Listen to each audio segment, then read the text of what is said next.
السلام علیکم. وعلیکم السلام. بخیر راسي. دغه یو نه دی. دغه ټلیفون چې مې بله ورځ درڅه غلا کړي بس بېرته پر پښېمانه یم درته راوړی مې دی. شیطان دی خامخا سړی خطا باسي. دا ټلیفون ما بېرته واخلي ماته بخښه وکړي.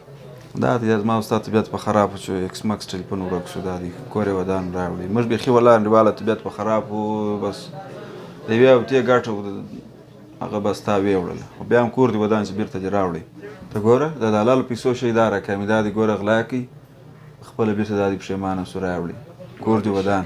یا لالې پیسې پسې لکوه اگر دا کیمرو زما کاره خراب کړي ګره فیسبوک زما په عکسو راډک کړي چې دا غل دی دا راونیسي دا په دې خاطر راوړه بل دا په دې ارزم نه بل هغسې اوس بدنامه یم ګره فیسبوک کې عکسونه ستا چې دا غل دی نو دا پرېږده دا ستا د لاس ته به درته صحیح اوسم.